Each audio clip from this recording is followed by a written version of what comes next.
আমাদের দর্শকদের মধ্যে অনেকেই চাচ্ছেন যে ফার্স্ট ওয়ার্ল্ড কান্ট্রিতে ভিজিট করবেন এবং তারা একদমই নতুন ট্রাভেলার। তো আপনি তো এর আগে অনেক ফার্স্ট ওয়ার্ল্ড কান্ট্রিতে ভিজিট করে এসেছেন, তো আপনার রিয়েল লাইফ একটা যদি তাদের কোনো সাজেশন দিতেন তারা কিভাবে শুরু করবে, তারা অনেক উপকার হতো। এজ এ ফ্রেশার কেউ যদি ফার্স্ট ওয়ার্ল্ড কান্ট্রিতে ট্রাভেল করতে চান, প্রথমত হচ্ছে আপনি 1 বছর আগে থেকে, মিনিমাম 1 ইয়ার আগে থেকে অথবা 2 ইয়ার্স আগে থেকে আপনি ট্রাভেল প্ল্যান করুন যে আপনাকে ফার্স্ট ওয়ার্ল্ডে কোনো কান্ট্রিতে আপনি ভিজিট করতে যাবেন। আপনি ফার্স্ট ট্রাভেল হিস্ট্রিটা মেক করুন। ট্রাভেল করার মিনিমাম 6 মান্থ আগে থেকে আপনি ব্যাঙ্ক স্টেটমেন্টটা রেডি করুন। আর থার্ড হচ্ছে আপনি 6-7 মাস আগে থেকেই আপনার ডকুমেন্টস, যেটা আপনার জেনুইন, আপনি যদি অ্যাজ এ জব হোল্ডার হন আপনার এই ডকুমেন্টটা প্রপারলি আপনি মেক করুন। অথবা দেখা গেছে আপনি যদি অ্যাজ এ বিজনেসম্যান হন, বিজনেসের তো অনেকগুলো ডকুমেন্ট থাকে, এগুলো আসলে আপনার আগে থেকেই এগুলো মেনটেন করতে হবে। যেমন এখানে মেজর একটা ব্যাপার হচ্ছে, অনেকে আসলে আমরা ব্যবসা করি, অনেক টাকা আছে কিন্তু আমরা আসলে ট্যাক্স রিটার্ন দিতে চাই না।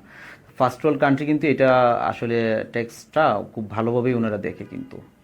স্যার, আরেকটা বিষয় যে ট্রাভেল হিস্ট্রি মেক করতে হবে, তো ট্রাভেল হিস্ট্রি মেক করার জন্য অনেকে একসাথে 4টা-5টা কান্ট্রি ঘুরে ফেলে একসাথে, তো এইটা কিরকম ইফেক্ট করে?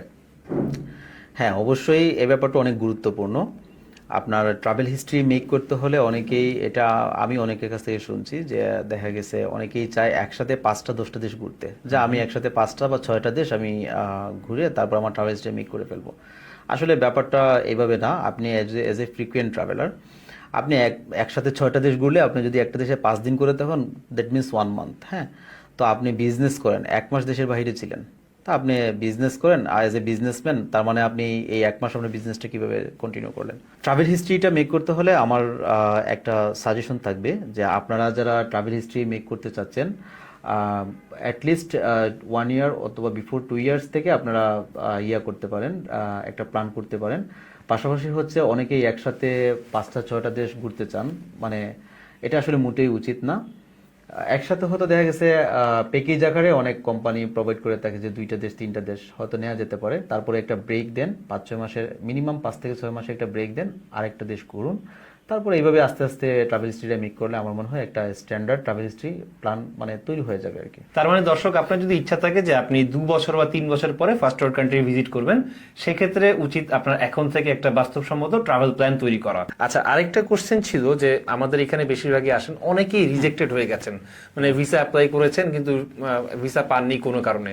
তো এখন তারা যদি আপনারা অ্যাপ্লাই করতে চান, তাহলে ওই অ্যাপ্লিকেন্টদের কি কি বিষয় একটু নজর রাখতে হবে? ফার্স্ট হচ্ছে রিজেক্টটা আসলে কি কারণে হয়েছে, জি জি। সেটা দেখতে হবে। উনি যদি দেখা গেছে রিজেক্টের কারণটা জানে, তারপরে ওই কারণটা তো ফাইন্ড আউট করে ওইভাবে উনি প্রিপারেশন নিতে পারে। হ্যাঁ, কাউকে হয়তো ফিনান্সিয়ালের কোনো ইয়ার জন্য যে আপনার ব্যাংকের অ্যামাউন্টটা কম, হ্যাঁ আপনার কারো হচ্ছে যে ফ্যামিলি টাইস, অনেক ধরনের করে আর কি, ইন ডিটেলসে বলা যাচ্ছে না। তো সেটা ফাইন্ড আউট করে আমার মনে হয় এটা সলভ করলে ভিসাটা হওয়ার পসিবিলিটি থাকে। আর অনেকের ক্ষেত্রে একটা ধারণা থাকে যে আমি রিজেক্ট হয়েছে তার মানে আমাকে ওই অ্যাম্বাসির কোনো সময় ভিসা দিবে না।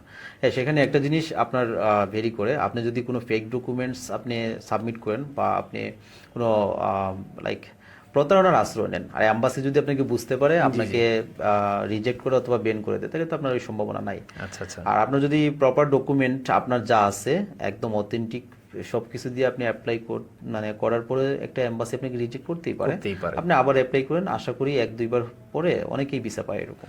তার মানে যারা আসলে প্রপার ডকুমেন্ট দিয়ে ফাইলটা সাবমিট করেছিলেন কিন্তু আসলে কোনো কারণে রিজেক্ট করে দিয়েছে, তো তাদের আসলে তেমন একটা ভয় নেই, তারা আবার অ্যাপ্লাই করতে পারবেন। বাট যদি এই ক্ষেত্রে, হ্যাঁ বড় কথা আসছে এখানে, যদি ফেক ডকুমেন্ট দেওয়া হয় সেক্ষেত্রে কিন্তু আসলে অনেক একটা বড় ঝামেলা হচ্ছে। তো আসলে ফেক ডকুমেন্ট থেকে দূরে থাকাই ভালো। তো আচ্ছা, লাস্টে একটা জিনিস জিজ্ঞেস করবো, তো এই যে ভিজিট ভিসার যে প্রসেসিং এর ফাইলটা আছে যারা জমা দেয় আর কি, এটার স্ট্যান্ডার্ড স্ট্রাকচার কেমন হওয়া উচিত? যদি একদম এগুলো নিয়ে আমরা আলোচনা করেছি, তারপর যদি একটু সামারি বলে দিতেন যে স্ট্রাকচারটা কেমন হলে আসলে ভালো হয়।